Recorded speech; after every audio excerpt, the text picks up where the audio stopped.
तो आज हम पढ़ने जा रहे हैं haemopoiesis. What do mean bye haemopoiesis? Haemopoiesis होता क्या है? अगर कभी भी आपका क्वेश्चन आता है कि भाई हीमोपोइसिस होता क्या है, तो हम बोलेंगे कि भाई जो हीमोपोइसिस है ना वो है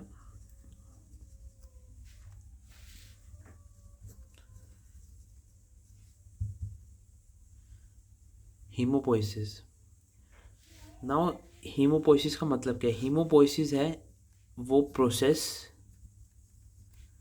जिसमें हम सेलुलर कंपोनेंट ऑफ ब्लड को फॉर्म करते हैं। ना क्वेश्चन उठता है कि भाई सेलुलर कंपोनेंट क्या थे? सेलुलर कंपोनेंट में लास्ट में आपको बताया था कि जो हमारा ब्लड होता है ना वो दो चीज़ कंसिस्ट करता है। एक करता है प्लाज्मा और एक क्या करता है? एक करता है cellular component, that is cells, जो कि WBC हो गए, RBC हो गए, प्लेटलेट हो गए, ये सब।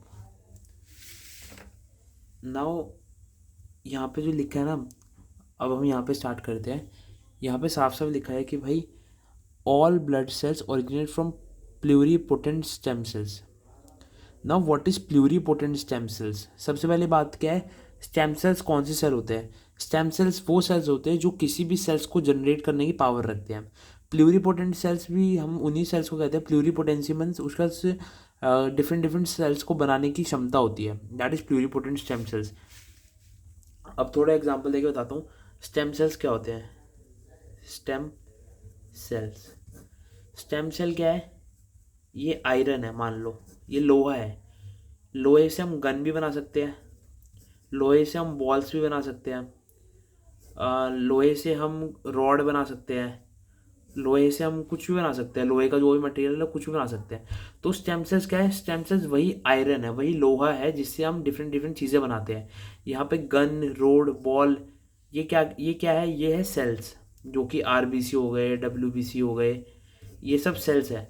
तो यहाँ पे यही चीज़ लिखी है कि ऑल ब्लड सेल्स, जितने भी ब्लड सेल्स है ना वो ओरिजिनेट होते हैं प्लूरिपोटेंट स्टेम सेल्स से। प्लूरिपोटेंट का मतलब हो गया वही सेल्स जो कि किसी भी सेल्स को फॉर्म कर सकते हैं। ये स्टेम सेल्स WBC बना सकते हैं, ये स्टेम सेल्स RBC भी बना सकते हैं, ये स्टेम सेल्स प्लेटलेट भी बना सकते हैं, राइट।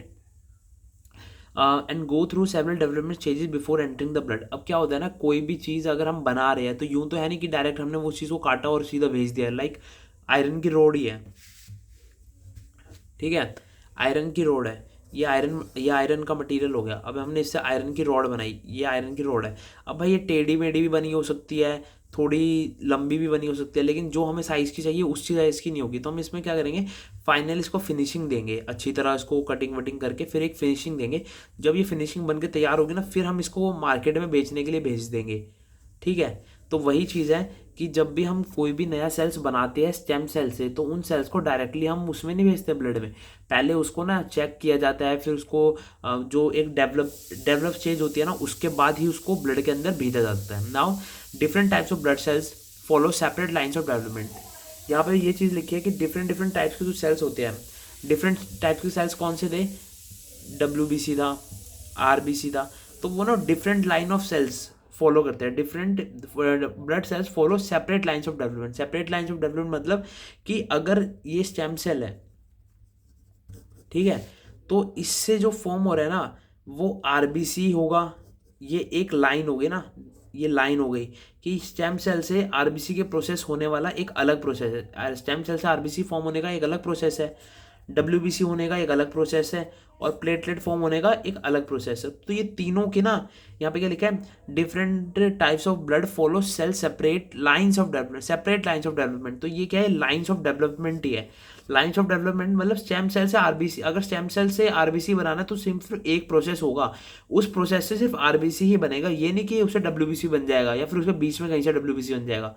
तो यहाँ पे बोला कि सेपरेट लाइंस ऑफ डेवलपमेंट है कि स्टेम सेल से अगर RBC बनाना है तो उसके लिए अलग एक लाइन बनानी है, स्टेम सेल से एक WBC बनाना है तो उसका अलग एक प्रोसेस है। ये चीज़ लिखी हुई है।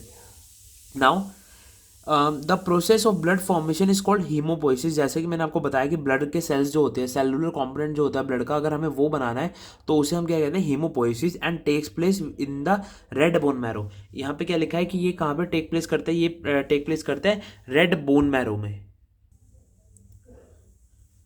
वहाँ पे मैंने बताया था ना रेड बोन मैरो, तो रेड बोन मैरो यहाँ पे ना डायग्राम से देखो, ये हमारी बोन है, इसके अंदर एक मटेरियल होता है जिसे हम रेड बोन मैरो कहते हैं। यहाँ पे ना दो टाइप्स के बोन मैरोज होते हैं, एक होता है रेड बोन मैरो और एक होता है येलो बोन मैरो।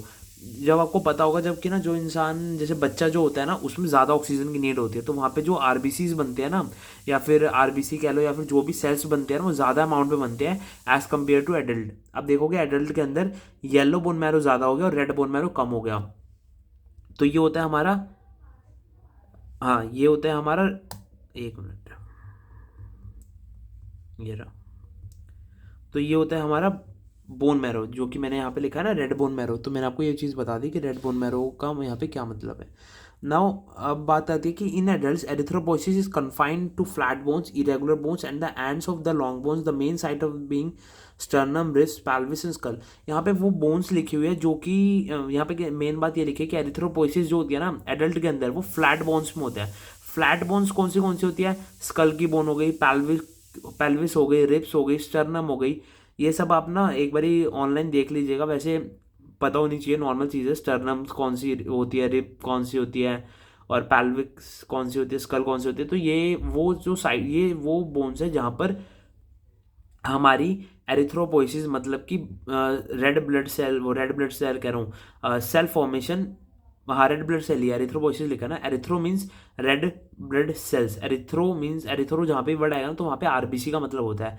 हम एरिथ्रोसाइट्स कहते हैं ना आरबीसी को, तो यहाँ पे लिखा है एरिथ्रोपोइसिस, मतलब कि रेड ब्लड सेल्स जहाँ पे बनते हैं उस जगह, वो जगह कौन सी है, sternum, ribs, pelvis and skull. Now अब बात आती है कि भाई ये बनती कैसे है। मैंने आपको बताया था ना एक स्पेसिफिक लाइन ऑफ एक्शन है, वहाँ पे मेंशन भी थी ये चीज़ कि specific line of action. Specific line of action कैसे है, अब ये देखो, ये कौन सा प्लूरिपोटेंट स्टेम सेल्स है। अब प्लूरिपोटेंट स्टेम सेल्स जो है उसके बाद कौन सा आ गया, माइलिनॉइड स्टेम सेल आ गया। प्लूरिपोटेंट स्टेम सेल्स में कुछ चेंज होता है, कुछ भी चेंज आता है, वो चेंज होने के बाद क्या बनता है, माइलिनॉइड स्टेम सेल्स। ये जो माइलिनॉइड स्टेम सेल्स होते हैं ना, ये फर्दर फॉर्म करते हैं हमारे RBC, platelet, platelet, monocyte, neutrophil, eosinophil, basophils. ये मैंने आपको लास्ट टाइम बताया था, ये जितने भी सेल्स हैं ना यहाँ पे जो लिखे हैं, इनको हम डब्ल्यूबीसी कहते हैं। ये आरबीसी हो गए, ये प्लेटलेट हो गए। अब वहाँ पे एक लाइन लिखी थी कि specific line of action, line of development होती है। देखो ये स्पेसिफिक लाइन ऑफ डेवलपमेंट है, ये स्पेसिफिक लाइन है जो एक डेवलपमेंट शो कर रही है। मतलब कि आरबीसी अगर फॉर्म करना है तो उसका एक अलग प्रोसेस है, वो डब्ल्यूबीसी फॉर्म नहीं करेगा। प्लेटलेट बनाना है उसका अलग प्रोसेस है, और डब्ल्यूबीसी बनाना है तो उसका अलग एक प्रोसेस है। तो यहाँ पे चीज़ें लिखी हुई है। नाउ माइलिनॉइड स्टेम सेल्स जो है वो कन्वर्ट होते हैं CFUE में। CFUE क्या है, CFUE है हमारा कॉलोनी फॉर्मिंग यूनिट, यहाँ पे लिखा हुआ है ना कॉलोनी फॉर्मिंग यूनिट। तो हमारा जो माइलिनॉइड है वो कन्वर्ट होता है CFUE में, और वो फॉर्म करता है प्रो एरिथ्रोब्लास्ट। ठीक है, प्रो एरिथ्रोब्लास्ट। अब बात याद है कि भाई प्रो एरिथ्रोब्लास्ट क्या होता है। प्रो मीन्स पहले, पहले इनिशियल जो होता है ना, जैसे कि मैंने आपको बताया ना, पहले प्रोडक्ट बनता है, फिर उसको शेप वेप दी जाती है, जो अनफाइनलाइज्ड प्रोडक्ट होता है उसे कहते हैं प्रो एरिथ्रोब्लास्ट। उसके बाद क्या होता है, वो बनता है, कन्वर्ट होता है रेटिकुलोसाइट्स में। रेटिकुलोसाइट्स फिर फॉर्म करते हैं रेड ब्लड सेल्स में। अब यहाँ पे बात है भाई रेटिकुलोसाइट क्या है। रेटिकुलोसाइट जैसे कि आप देख रहे होगे, रेटिकुलोसाइट्स वो होते हैं जब प्रो एरिथ्रोब्लास्ट के अंदर से न्यूक्लियस हट जाता है। अब बात आती है कि भाई न्यूक्लियस हटा क्यों। न्यूक्लियस इसलिए हटा, जैसे कि प्रोएथ्रोब्लास्ट बना, प्रोएथ्रोब्लास्ट में क्या था, न्यूक्लियस था। फिर हमने बनाना था रेटिकुलोसाइट। रेटिकुलोसाइट में क्या हुआ, रेटिकुलोसाइट बनाने के लिए हमने यहाँ से जो न्यूक्लियस था, न्यूक्लियस रिमूव हो गया, न्यूक्लियस इजेक्ट हो गया। रेटिकुलोसाइट्स जब बने ना, तो रेटिकुलोसाइट्स में क्या बन गया, न्यूक्लियस रिमूव हो गया। न्यूक्लियस रिमूव होने से क्या हुआ, हमारा आरबीसी फॉर्म हुआ। मैं आपको एक बार दोबारा बताता हूँ। देखो जैसे मैंने आपको बताया था ना कि क्या होता है, एक बार एक वैसे पेपर में बताता हूँ कि ये हमारा था माइलिनॉइड स्टेम सेल। ठीक है, ये किस में कन्वर्ट हुआ, ये कन्वर्ट हुआ CFUE में। किस में कन्वर्ट हुआ, CFUE में। अब CFUE में जब कन्वर्ट हुआ ना, तो ये कन्वर्ट हो, फिर बना हमारा यहाँ से प्रो एरिथ्रोब्लास्ट। सबसे इंपॉर्टेंट ये है प्रो मतलब कि अभी ये कंप्लीट, ये जो एरिथ्रोसाइट है ये कंप्लीट नहीं हुआ है। प्रो एरिथ्रोसाइट में क्या होता है फिर, यहाँ पे ना यहाँ से हमारा न्यूक्लियस जो है वो निकल जाता है। यहाँ पे प्रोएरिथ्रोब्लास्ट में क्या होता है, न्यूक्लियस होता है सेल के अंदर, ये सेल है और सेल के अंदर न्यूक्लियस होता है। लेकिन रेटिकुलोसाइट्स में क्या होता है, ये वाला जो न्यूक्लियस है ना, ये यहाँ से बाहर हो जाता है और सिर्फ क्या बनता है, बचता है सेल बचता है। अब बोलोगे भाई कि यहाँ पे ये क्यों निकाला, बिकॉज आरबीसी का मेन काम क्या है, आरबीसी का मेन काम है कि भाई ऑक्सीजन को सप्लाई करना। अगर मान लो एक बॉक्स है, ठीक है, उसके अंदर मैं सिर्फ 100 ml पानी भर सकता हूँ, ठीक है, और मैंने पहले से 50 ml तो उसमें से कोई चीज़ भरी हुई है, तो कितना भर सकता हूँ, और सिर्फ 50 ml ही स्पेस रहा। तो मैंने यहाँ पे भी यही काम किया, जो इसमें से पहले से 50 ml भरा हुआ था ना, मैंने उसको निकाल दिया, जिसकी वजह से मैं अपना जो ज़रूरी सामान है जो कि O2 है उसको 100 का 100 ml इसके अंदर भर सकूँ। तो इसे हम यही कहते हैं कि प्रो एरिथ्रोब्लास्ट जो होता है उसमें से न्यूक्लियस रिमूव होता है, और न्यूक्लियस रिमूव होने के बाद क्या बनाता है, reticulocytes, and that reticulocytes convert into red blood sales. ये क्या होता है, रेटिकुलोसाइट जब मैच्योर हो जाते हैं ना थोड़े बहुत, और उसे हम क्या कहते हैं, red blood sales, that is RBC. Now CFU, ये ना आपको ना याद होने चाहिए क्या है। CFU मीन्स, ये देखो यहाँ पर colony forming units, colony forming units, E क्यों लगाया, erythrocyte, colony forming unit, MEG क्यों लगाया, मेगा कैरियोसाइट्स। मेगा कैरियोसाइट्स क्यों बोलते हैं, प्लेटलेट्स को ना मेगा कैरियोसाइट बोलते हैं हम, प्लेटलेट्स को, और आरबीसी को क्या बोलते हैं, एरिथ्रोसाइट्स। देखो mega karyocytes, what do mean bye mega karyocytes. सबसे पहली बात है, मेगा मीन्स बड़ा, कैरियो मीन्स न्यूक्लियस, तो वो सेल्स जिनका न्यूक्लियस काफ़ी बड़ा होता है उन्हें हम क्या कहते हैं, मेगा कैरियोसाइट्स। नाउ CFU-GM, यहाँ पे जो CFU-GM है ना, ये रिलेटेड किससे है, ये WBC से रिलेटेड है, ठीक है। नाउ यहाँ पे हमने क्या बना लिया, यहाँ पे ई से ये प्रोसेस जो हमें आरबीसी बना लिया। CFU-MEG से क्या बना, मेगा कैरियोब्लास्ट बना। मेगा कैरियोब्लास्ट फिर मैच्योर हुआ तो उसने क्या बनाया, मेगा कैरियोसाइट बनाया। फिर मेगा कैरियोसाइट ने क्या फॉर्म किया, प्लेटलेट्स फॉर्म करे। नाउ माइलिनॉइड, अब ये देखो यहाँ पे, अब जब हम WBC बनाएंगे ना, तो हमें पता था WBC में डिफरेंट सेल, तरह के सेल होते हैं, मैक्रोफेज, न्यूट्रोफिल्स, इओसिनोफिल्स, बेसोफिल्स, ठीक है। किसी के अंदर कुछ बोला था ना कि WBC होते हैं, वो ग्रैनुलोसाइट्स भी होते हैं, ए ग्रैनुलोसाइट्स भी होते हैं। तो उन्हीं को बनाने के लिए डिफरेंट प्रोसेस यहाँ पे रन होते हैं। नाउ सबसे फिर होते हैं हमारे पास lymphoid stem cells. Lymphoid stem cell भी कहाँ से बना, लिम्फोइड स्टेम सेल जो हमारा प्लूरिपोटेंट स्टेम सेल से बना। लिम्फोइड स्टेम सेल्स वो सेल्स होते हैं जो कि हमारे बी लिम्फोसाइट्स और T लिम्फोसाइट्स बनाते हैं। और ये लिम्फोसाइट्स का मेन काम क्या होता है, यहाँ पे लिखा है ना, प्लाज्मा सेल्स बनाते हैं। प्लाज्मा के जो सेल्स होते हैं ना, वो बनाते हैं कौन है, lymphoid stem cells. Lymphoid stem sales का ना मेन काम जो होता है हमारे बॉडी के अंदर, वो काफ़ी प्रोटेक्टिव फंक्शन होता है एक तरह से हम बोला जाए तो। लेकिन आपका जो मेन काम है ना, वो हीमोपोइसिस समझने का है। तो हीमोपोइसिस में आपको ये वाला चार्ट तो ज़रूर याद होना चाहिए।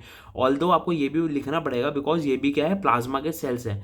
हम यहाँ पे ब्लड के अंदर जितने भी सेल्स होते हैं ना, उनकी फॉर्मेशन याद कर रहे हैं, तो यहाँ पे आपको याद होना चाहिए। अब वैसे इजी भी देखो, lymphoid stem cells, lymphoid stem sales में आपको याद होना चाहिए क्या क्या बन रहा है, B lymphocyte, T lymphocyte. B lymphocyte कहाँ से बनेंगे, बी सेल से बनेंगे। T लिम्फोसाइट्स कहाँ से बनेंगे, प्रोथायोमाइसाइट से, मतलब प्रो T सेल से बनेंगे। Now T lymphoblast, B lymphoblast form करके आ जाएंगे। तो ये इजी एक प्रोसेस है। जितना भी ये सब कुछ लिखा है ना, ये मैंने आपको ऊपर समझा दिया। अगर आपको कोई भी डाउट होता है तो आप नीचे कमेंट सेक्शन में मेंशन कर सकते हो, और ये PPT में आपको टेलीग्राम ग्रुप पे आपको मिल जाएगी। नाउ जैसे कि मैं आपको एक चीज़ और बता देता हूँ, यहाँ पर लिखा है ना, during haemopoiesis some the myeloid tissue stem, myeloid stem cells differentiated into progenitor cells. Progenitors वो होते हैं जो स्टार्ट करते हैं, जो इनिशिएट करते हैं किसी भी सेल फॉर्मेशन को ना। मतलब वैसे हम कहे तो शेप तो क्या गए, आप ये समझिए, जैसे कि ये हमारा मेन सेल हो गया, ठीक है। अब इस सेल से अगर ये चीज़ फॉर्म हो गई ना, ये चीज़ बन गई, तो इसके बाद आरबीसी ही बनेगा और कुछ नहीं बनेगा। अगर इस सेल से ये चीज़ बन गई तो इस चीज़ से WBC बनेगा और कुछ नहीं बनेगा। तो ये जो सेल्स है ना, इसे हम क्या कहेंगे, इन्हें हम कहेंगे प्रोजेनेटर सेल्स। ये वो मैंने आपको पढ़ा दिया है, अगर आपको वो हो, जैसे कि यहाँ पे थोड़ा सा पढ़ लेते हैं। मोनोब्लास्ट डेवलप इनटू मोनोसाइट्स, जो कि हमने पढ़ा। Eosinophilic myoblast develop into eosinophils. ये कौन से सेल्स हैं, WBC के सेल्स हैं। नाउ सेवरल हार्मोन, कुछ हार्मोन्स भी होते हैं जो कि हेल्प करते हैं। Homeopathic growth factor regulate the different, कुछ फैक्टर्स होते हैं, कुछ हार्मोन्स होते हैं जो कि हमारे हेल्प करते हैं किसमें, हीमोपोइसिस में। Several hormones called haemopoietic growth factor regulate the differentiation and proliferation of particulate progenitor cells. जो कि प्रोजेनेटर सेल्स थे उनकी ग्रोथ के लिए हमें इंपॉर्टेंट होते हैं, और वो कौन होते हैं? हॉर्मोन्स होते हैं जो कि रिलीज होते रहते हैं। नाउ देयर वाज एरिथ्रोपोएटिन, एक उनमें से एक हार्मोन है जिसका नाम क्या है? Erythropoietin hormone. ये क्या करता है? इंक्रीज करता है रेड ब्लड सेल की प्रिकर्सर्स को। अगर प्रिकर्सर फॉर्म हो जाएगा, अगर मान लो ये चीज़ फॉर्म हो जाएगी तो आरबीसी तो ऑटोमेटिकली बनेगा ही बनेगा। तो वही चीज़ बोला है यहाँ पर कि जो एरिथ्रोपोएटिन है, एरिथ्रोपोएटिन क्या है? एरिथ्रोपोएटिन एक हार्मोन है जो कि क्या करेगा? रेड ब्लड सेल्स के नंबर को इंक्रीज कर देगा। अब एरिथ्रोपोएटिन आपको कैसे याद करोगे कि एरिथ्रोपोएटिन आरबीसी फॉर्म करेगा? एरिथ्रोसाइट कौन? आरबीसी। एरिथ्रोपोएटिन कौन? Hormone.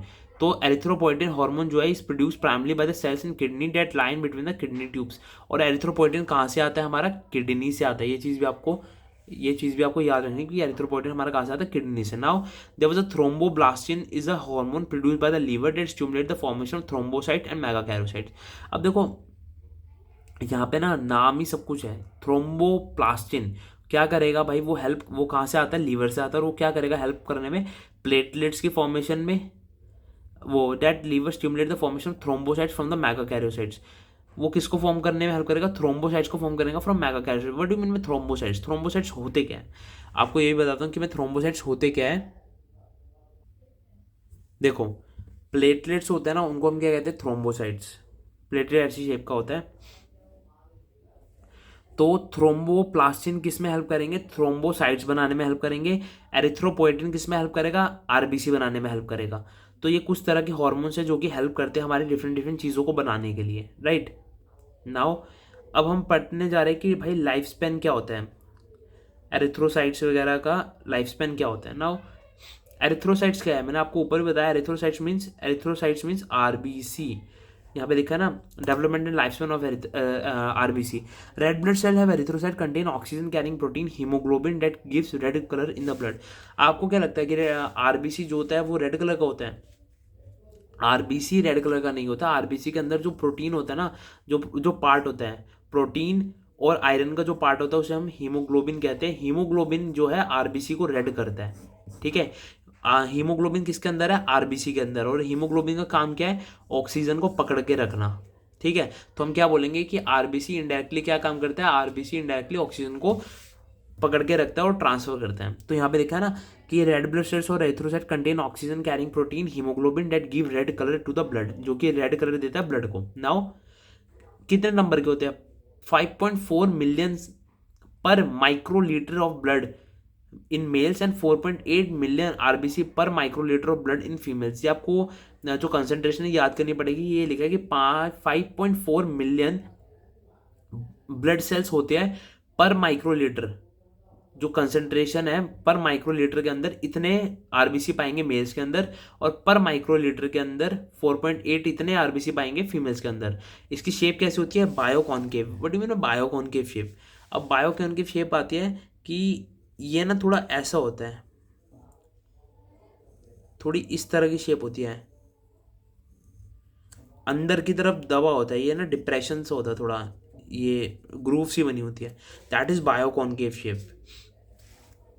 The shape of the red blood cells is unique bioconcave shape, round with a flat intended center. Their lack of nucleus make them so flexible. यहाँ पे देखो इतनी important चीज़ लिखी है कि इसके अंदर न्यूक्लियस नहीं होता। इसके अंदर न्यूक्लियस नहीं होता। न्यूक्लियस ना होने के कारण ये काफ़ी फ्लेक्सिबल होता है। So they can pass extremely small blood vessel. तो ये छोटी छोटी ब्लड, आपको पता होगा कि हार्ट की जो ब्लड वेसल्स होती है ना वो बहुत पतली होती है, और हमारे आरबीसी फ्लेक्सिबल होने के कारण वहाँ से भी पास कर जाते हैं। They pass through several stage of development before entering the life span is. यहाँ पे ये चीज़ आपको हमेशा मेंशन करनी पड़ेगी कि आरबीसी का लाइफ स्पैन कितने का होता है? 120 दिन का। मान लो कि अगर आज एक कोई आरबीसी बनी है तो 120 दिन बाद वो मर जाएगी और उसकी जगह कोई और आरबीसी फॉर्म हो जाएगी। जैसे कि आप यहाँ पे देख सकते हैं, ये क्या है? ये है आरबीसी। आरबीसी के अंदर ये कौन सा स्ट्रक्चर है? ये हीमोग्लोबिन है, ठीक है। हीमोग्लोबिन ने क्या कर रखा है? ऑक्सीजन मॉलिक्यूल्स को पकड़ रखा है। ये ऑक्सीजन मॉलिक्यूल्स है। सबसे पहले देखो, ये हीमोग्लोबिन है। हीमोग्लोबिन कहाँ गया? आरबीसी के अंदर गया। आरबीसी के अंदर जो हीमोग्लोबिन उसने क्या पकड़े? ऑक्सीजन मॉलिक्यूल्स पकड़े। ऑक्सीजन मॉलिक्यूल्स कहाँ पे चले गए? आरबीसी के अंदर चले गए। अब ये आरबीसी क्या करेगा? ये आरबीसी है और इसने ये ऑक्सीजन के मॉलिक्यूल्स पकड़ रखे हैं। ये आरबीसी जाएगा दूसरे सेल्स के पास और क्या करेगा? वहाँ से CO2 ले लेगा अपने पास, और ये ऑक्सीजन के जो मॉलिक्यूल्स होते हैं ना, ये इन सेल्स को दे देगा। अब ये आरबीसी कहाँ पे जाएंगे, ये आरबीसी जाएंगे हमारे हार्ट के पास, ठीक है। मतलब कि ब्लड में है भाई, ब्लड किसके पास जाएगा, हार्ट के पास जाएगा। अब हार्ट क्या करेगा, इसको कहाँ भेजेगा, लंग्स के पास भेजेगा, ठीक है। कहाँ भेजेगा, लंग्स के पास भेजेगा। अब लंग्स क्या करेंगे, बाहर से ऑक्सीजन आएगी, उसमें उसको ऑक्सीजन को लेके ब्लड को दे देंगे। अब ब्लड में क्या है, आरबीसी है। आरबीसी क्या करेगा, CO2 किसको दे देगा, बाहर रिलीज कर देगा, और O2 एब्जॉर्ब करके फिर दोबारा बॉडी के अंदर मूव कर जाएगा। वो यहाँ पे लिखा है, now there was a erythropoiesis. What do mean by, हमने हीमोपोइसिस पता, हमने हीमो वो कहाँ गया, हाँ ये रहा। हमने हीमोपोइसिस पता, हीमोपोइसिस मतलब कि डिफरेंट डिफरेंट टाइप्स के सेल्स को बनाना। नाउ अब हम पढ़ रहे हैं कि एरिथ्रोपोइसिस क्या होता है। एरिथ्रो मीन्स आरबीसी, हमेशा याद रखना है, erythro means RBC, poiesis means formation, कि हम कैसे आरबीसी को बनाते हैं। The process of development of RBC from pluripotent stem cells take 7 days and is called erythropoiesis. हमने ऊपर जो आरबीसी तो बनाया था, लेकिन यहाँ पे जो एरिथ्रोपोइसिस हम मेन पढ़ने जा रहे हैं कि भाई ये डेवलप हुआ कैसे। मैंने आपको बताया था ना कि एक रॉड अगर हम बनाते हैं तो वो कैसी भी शेप की बन सकती है, लेकिन हम फाइनल जब भी करते हैं जब वो अच्छी शेप की बन जाती है, हम उसमें कुछ काम करते हैं, उसको शेप देते हैं, फिर उसको मार्केट में रिलीज करते हैं। तो ये मार्केट में रिलीज या फिर ब्लड में रिलीज करने से पहले हम आरबीसी को हम थोड़ा मैच्योर करते हैं। The process of development of red blood cells from pluripotent stem cells take about 7 दिन। जब प्लूरीपोटेंट स्टेम सेल्स बनते हैं ना, उसके 7 दिन लगते हैं एरिथ्रोपोइसिस या फिर एरिथ्रोपोइसिस करने में या फिर आरबीसी बनाने में। Erythrocytes are formed in red bone marrow. Erythrocytes कौन है, एरिथ्रोसाइट्स हमारे आरबीसी है। कहाँ पे बनते हैं, रेड बोन मैरो में बनते हैं। जो मैंने आपको दिखाई थी, एक बोन जो होती है इसके अंदर रेड बोन मैरो प्रेजेंट होता है, वहाँ से क्या बनेंगे, हमारे आरबीसी बनेंगे, which is present in the ends of long bones and in flat और इरेगुलर बोन्स। वो कहाँ पे पाया जाता है, मोस्टली पाया जाता है, जैसे कि मान लो ये हमारी बोन है, ठीक है, ये बोन है, तो इसके ना कोने पे ज़्यादा पाया जाता है। मैंने आपको एक वो डायग्राम भी दिखाया था जिसमें मैंने आपको बताया था कि चिल्ड्रंस के अंदर ज़्यादा वाई येलो बोन मैरो होता है, रेड बोन मैरो कम होता है। रेड बोन मैरो आप उस स्ट्रक्चर में भी देखना, वो ना कॉर्नर्स पे प्रेजेंट है, ना कि सेंटर्स में। तो यहाँ पे यही चीज़ लिखी है, it is characterise by 2 main feature. There was a erythropoiesis में कौन से 2 काम हो रहे हैं, एक तो मैचुरेशन ऑफ सेल और formation of haemoglobin inside the cell. RBC का मैच्योर हो जाना और आरबीसी के अंदर हीमोग्लोबिन का बन जाना, right. Now there was a हमने क्या पढ़ा था, प्रो एरिथ्रोब्लास्ट। यहाँ पे दिखाता हूँ आपको, प्रो एरिथ्रोब्लास्ट दिख रहा है आपको, ये रहा, ये क्या है, प्रो एरिथ्रोब्लास्ट है, ये रहा प्रो एरिथ्रोब्लास्ट है। अब यहाँ पे ये लिखा है एरिथ्रोपोइसिस में सबसे पहले क्या होगा, मैचुरेशन होगी।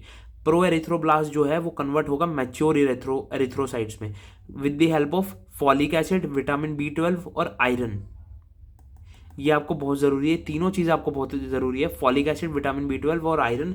ये आपको आगे सेमेस्टर में पढ़ने को मिलेगा, लेकिन ये चीज़ें बहुत इंपॉर्टेंट है। यही तीनों चीज़ें मिलके हमारे आरबीसी को मैच्योर करती है। और जब आरबीसी मैच्योर हो जाता है और वो 120 दिन के बाद जब वो टूटता है, दैट इज हीमोलाइसिस, जब वो ब्रेक होता है तो क्या करता है, आयरन को रिलीज करता है और बिलीरुबिन को रिलीज करता है। जब आयरन और बिलीरुबिन रिलीज होता है तो आयरन फिर से दोबारा कहाँ चला जाता है, नए आरबीसी बनाने के लिए। Now there was a maturation of cell. During this process, the cell decreased in size and lost its nucleus. हमने पढ़ा था भाई, प्रो एरिथ्रोब्लास्ट से क्या होता है, प्रो एरिथ्रोब्लास्ट से न्यूक्लियस रिमूव होता है और उसके बाद हमारा जो है रेटिकुलोसाइट फॉर्म होता है। यहाँ पे भी ये लिखा है, ड्यूरिंग दिस प्रोसेस जो सेल होगा वो अपने साइज को कम कर लेगा। क्यों कम कर लेगा, न्यूक्लियस रिमूव करके। अब आप मान लो आपने एक बैलून लिया, उसके अंदर ना 100 पत्थर डाल दिए, 100 पत्थर डालोगे तो उस बैलून का साइज बड़ा होगा, लेकिन वैसे ही जब आप उस 100 पत्थरों को निकालोगे तो बैलून का साइज पतला हो जाएगा। तो वही चीज़ देखी है कि जब सेल्स न्यूक्लियस को निकाल देते हैं तो उसका जो साइज होता है वो कम हो जाता है। नाउ दिस चेंज, ये जो चेंज हुआ ये डिपेंड करता है डिफरेंट डिफरेंट फैक्टर्स पे।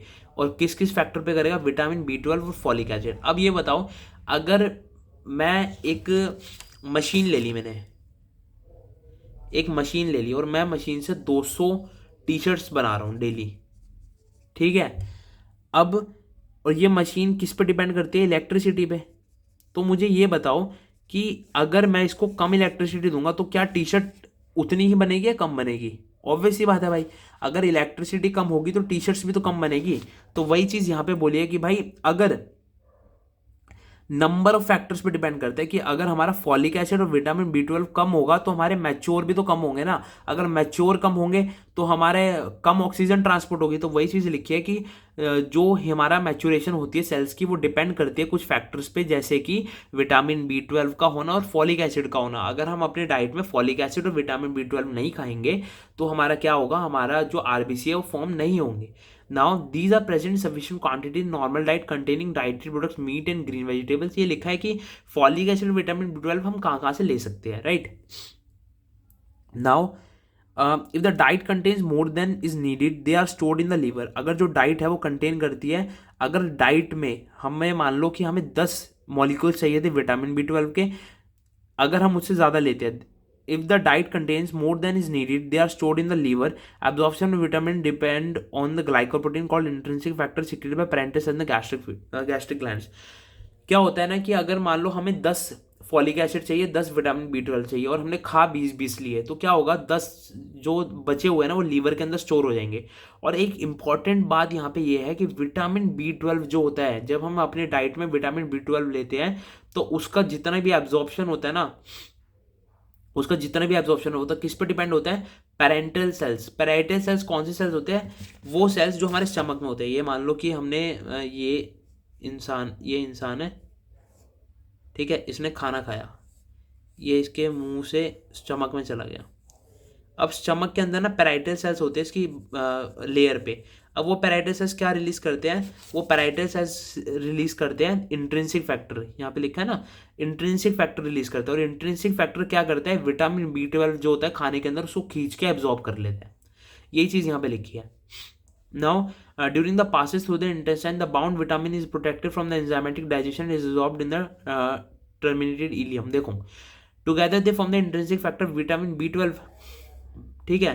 During its passes through the intestine the bound vitamin प्रोडक्टेड from enzymatic digestion resolved in the terminal ileum. The effect of the deficient intake of vitamin do not appear for several years because they are large source of the liver. Folic acid is absorbed in duodenum, jejunum where they undergoes change before entering the food. देखो, जो folic acid होता है ना वो कहाँ पे present होता है, वो कहाँ पे एब्जॉर्ब होता है, डिओडिनम और जीजुनम। ये कौन से के पार्ट है, ये हमारे इंटेस्टाइन के पार्ट है। आप इंटेस्टाइन का स्ट्रक्चर खोलोगे ना तो वहाँ पे डिओडिनम और जीजुनम होंगे। फॉलिक एसिड जो होता है हमारा कहाँ पे एब्जॉर्ब होता है, डिओडिनम और जीजुनम। डिओडिनम और जीजुनम किसके, इंटेस्टाइन के पार्ट है।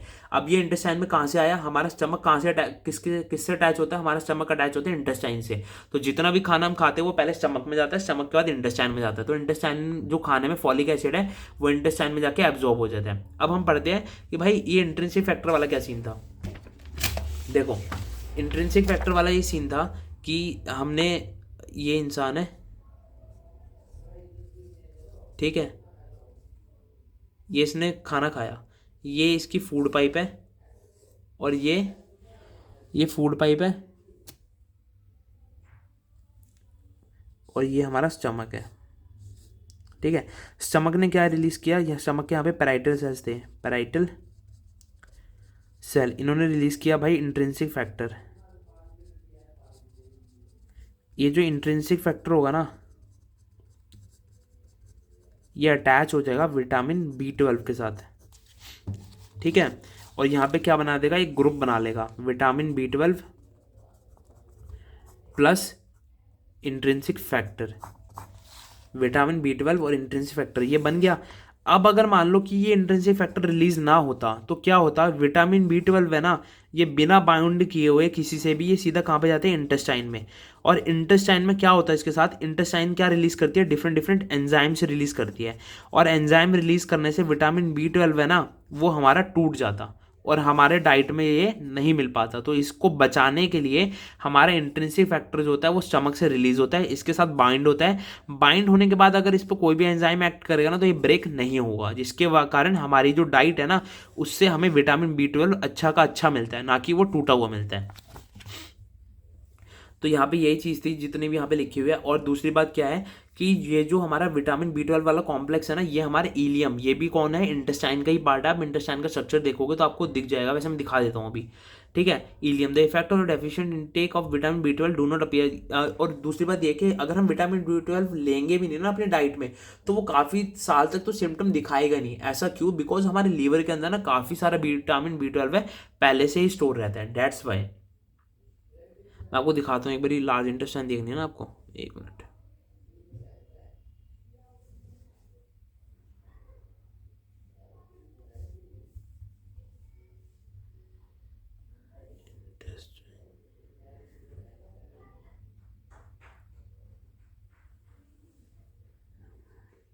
हाँ ये देखो, यहाँ पे देख लो,